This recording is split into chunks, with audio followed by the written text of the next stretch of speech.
Vamos a ver un resumen muy breve del libro de Apocalipsis. En el capítulo 6, la Biblia describe un resumen de toda la escena apocalíptica que sucederá al fin de los días. Apocalipsis capítulo 6 es un resumen de los acontecimientos que vendrán luego después del capítulo 8 en adelante. Capítulo 6 es un breve resumen, una breve descripción de lo que acontecerá en todo Apocalipsis, en toda la historia final de la Biblia. Y capítulo 8 en adelante describe con exactitud, con detalle, cada evento, cómo sucederá y en la forma que sucederá. Capítulo 6 describe, y les voy a decir brevemente, cuando en el capítulo 6 Jesús abre los sellos de un libro cerrado. Y hay 4 jinetes. El primero, el jinete del caballo blanco, el jinete del caballo rojo, el jinete del caballo negro y el jinete del caballo amarillo. El blanco representa el anticristo, el rojo representa la guerra, el negro representa el hambre, el amarillo representa la muerte. Y miren qué interesante a todo esto, que luego el quinto sello, cuando se abre, se revela la muerte de los mártires. En la tribulación y la gran tribulación habrán mártires que morirán por causa del testimonio de Jesucristo. Y luego dice que vendrá un terremoto a nivel global. Esto es un resumen de todo el libro de Apocalipsis. Pero luego de aquel terremoto a nivel global, dice la Escritura lo siguiente. Vamos a leer. Luego de aquel acontecimiento, dice, de aquel acontecimiento, terremoto mundial, capítulo 6 de Apocalipsis, en el 7, dice, capítulo 7, versículo 9, describe el arrebatamiento. ¿Por qué? Porque dice, después de esto, he aquí una gran multitud, la cual no podía contar, nadie podía contar, de todas las naciones, tribus, pueblos y lenguas. Y dice que el ángel le pregunta a Juan, ¿de dónde han salido? Y Juan dice, tú lo sabes. Entonces le dice, esto han salido de la gran tribulación. El arrebatamiento de la iglesia será al fin de la tribulación.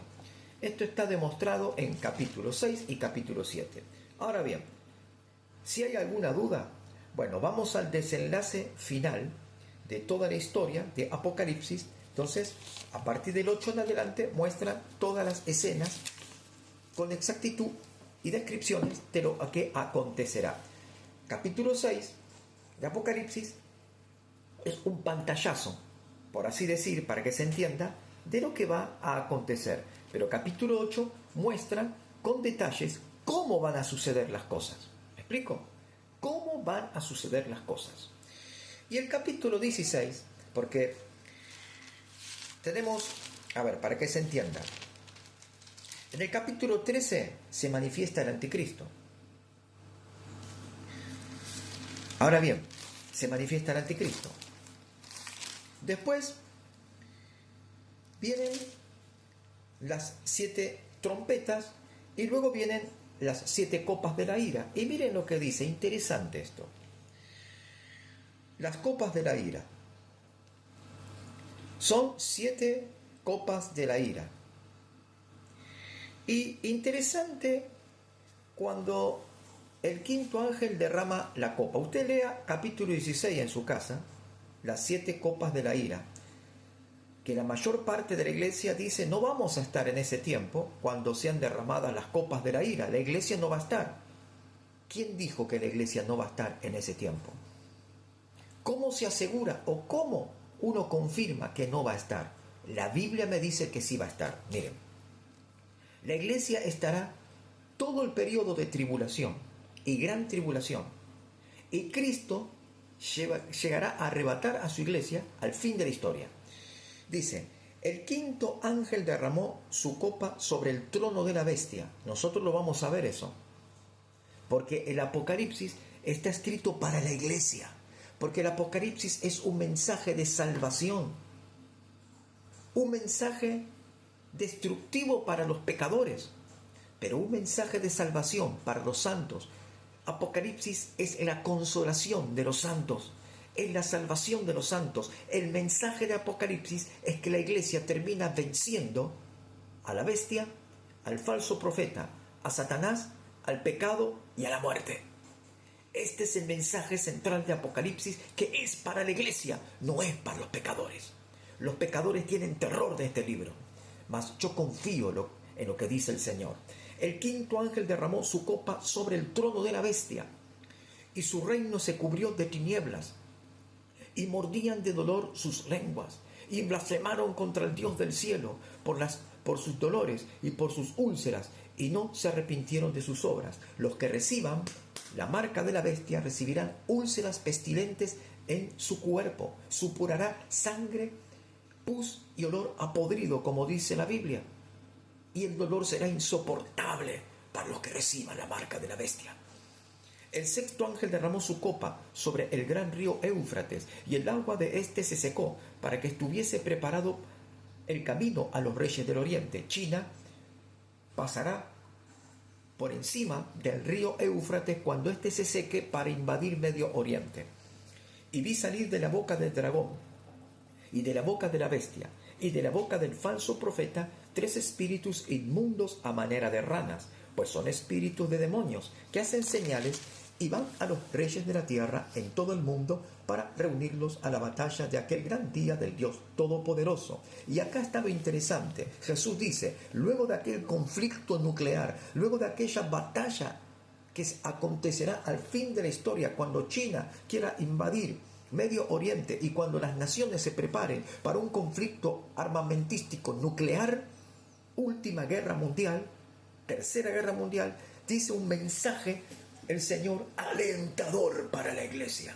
Cuando todos veamos el conflicto que se va a armar, la tercera guerra mundial, dice una palabra: he aquí, yo vengo como ladrón. Bienaventurado el que vela y guarda sus ropas, para que no ande desnudo y vean su vergüenza. Y los reunió en el lugar que en hebreo se llama Armagedón, y se me eriza toda la piel. Aleluya, gloria a Dios, alabanza a mi Padre Celestial por Jesucristo el Señor. Vengo pronto, dice. ¿Cuándo resuena esta voz? Cuando todas las naciones se reúnan en el conflicto nuclear que va a acontecer al fin de la historia. El arrebatamiento ocurrirá al final. Si cabe alguna duda, segunda de Tesalonicenses, lo vamos a leer, lo vamos a buscar y lo vamos a leer, para que no digan que es un invento mío, porque en primera de Tesalonicenses, capítulo 4, Pablo el apóstol describe el arrebatamiento, pero en segunda de Tesalonicenses, capítulo 2, describe cuándo va a ser el arrebatamiento. Primera de Tesalonicenses, capítulo 4, describe el arrebatamiento Pablo el apóstol. En segunda de Tesalonicenses, capítulo 2, describe cómo y cuándo será el arrebatamiento. Vamos a leerlo. Pero con respecto a la venida de nuestro Señor Jesucristo y nuestra reunión con Él, el arrebatamiento, porque nuestra reunión con Él es el arrebatamiento, nuestra reunión con Cristo es el arrebatamiento.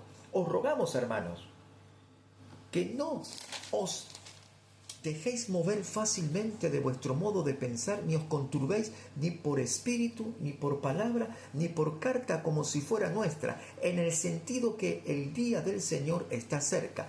Nadie os engañe, nadie les engañe. Pablo dice, no les engañe nadie. Nadie les engañe de ninguna manera, porque no vendrá, ¿qué cosa? El arrebatamiento. No vendrá el arrebatamiento, nuestra reunión con Cristo no sucederá, no vendrá el arrebatamiento, dice, nadie os engañe, porque no vendrá el arrebatamiento sin que antes venga la apostasía. Primero, antes del arrebatamiento tiene que haber apostasía. Hoy el mundo entero, las iglesias están llenas de apostasía. Dice, y luego en el segundo lugar, dice, de la apostasía, y se manifieste el hombre de pecado, el hijo de perdición, el cual se opone y se levanta contra todo lo que se llama Dios o es objeto de culto, tanto que se sienta en el templo de Dios como Dios, haciéndose pasar por Dios. Antes que venga el arrebatamiento de la iglesia, van a acontecer dos acontecimientos a nivel global, visibles, notorios, y todos lo van a saber. Primero, antes del arrebatamiento, la apostasía. Hoy el 90% de la iglesia está en pura apostasía. Primero. Segundo lugar, la manifestación pública y visible del anticristo. Nosotros, creyentes de hoy, que predicamos, que hablamos la palabra de Dios, que estamos llenos del Espíritu Santo, veremos al anticristo manifestado. ¿Por qué? Porque el anticristo se va a manifestar a raíz de toda la apostasía globalizada que hay en el mundo, y el anticristo tendrá derecho legal a manifestarse en la tierra y tomar el trono para gobernar este mundo corrupto, profano y pecaminoso, porque se le dará el derecho legal por la grande apostasía y la herejía que la iglesia profesante está viviendo. Y porque se burlan del Espíritu Santo, porque no creen al Espíritu Santo, no se someten al Espíritu Santo, no escuchan al Espíritu Santo, no obedecen al Espíritu Santo, muchos líderes de la iglesia. Tiene entrada libre y gratuita el anticristo, porque la iglesia le da el lugar. Porque el fin de los tiempos es apóstata y hereje dentro de las iglesias. Y luego de la apostasía reinante de este tiempo vendrá la manifestación del anticristo. En tercer lugar vendrá el arrebatamiento. ¿Qué clase de líderes en tu iglesia te están enseñando que el arrebatamiento ocurrirá antes de la manifestación del anticristo? Expone tú estas palabras, dales a entender la palabra de Dios y diles fehacientemente, con autoridad del Espíritu Santo, cómo acontecerán las cosas. Muchos están poniendo fechas para el arrebatamiento. Ninguno de los hombres que pusieron fechas para el arrebatamiento, ninguno de ellos dio en lo cierto, en lo acertado. Todos se equivocaron. Y todo aquel que ponga fecha para el arrebatamiento se va a equivocar. Porque la Biblia no habla de un año, de un mes y de un día. La Biblia no habla de cuándo va a ser la fecha del arrebatamiento. La Biblia habla de tiempos. Pero los que son entendidos en los tiempos comprenden estas cosas. Los que no son entendidos en los tiempos ponen fechas. Porque ven tal acontecimiento a nivel mundial, y porque las profecías antiguas, y porque aquello, y porque lo otro, entonces ahora sí, este es el día del arrebatamiento. Mentira del diablo. Jesús dijo, nadie sabe la hora, nadie sabe el día en que Jesucristo volverá. No te dejes engañar por los falsos profetas. Consejo que yo te doy, comienza a leer profundamente las Escrituras y te darás cuenta al leer las Escrituras como muchos cuando predican se equivocan, y todos los que escuchan a los falsos predicadores le aplauden y le dicen amén. No leen la Biblia. Tienes que leer la Biblia para confrontar la apostasía y la herejía reinante de la iglesia actual. Si tú no lees la Biblia, te perderás, porque espíritus de engaño te seducirán, te engañarán y te arrastrarán a la falsa doctrina. ¿Nos volveremos a Cristo de en serio?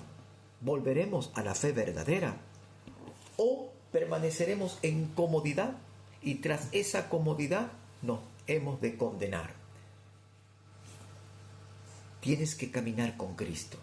Tienes que obedecer al Espíritu Santo. Tienes que estar tiempo de oración en la comunión con Dios hasta que tu corazón se quiebre en dos. Hasta que lágrimas derrames en tus ojos y pidas perdón al Espíritu Santo por cuanto no le has oído, no has creído en Él. Y tú dices, yo creo en el Espíritu Santo. ¿De qué te sirve creer en el Espíritu Santo si cuando el Espíritu Santo te habla tú no le obedeces?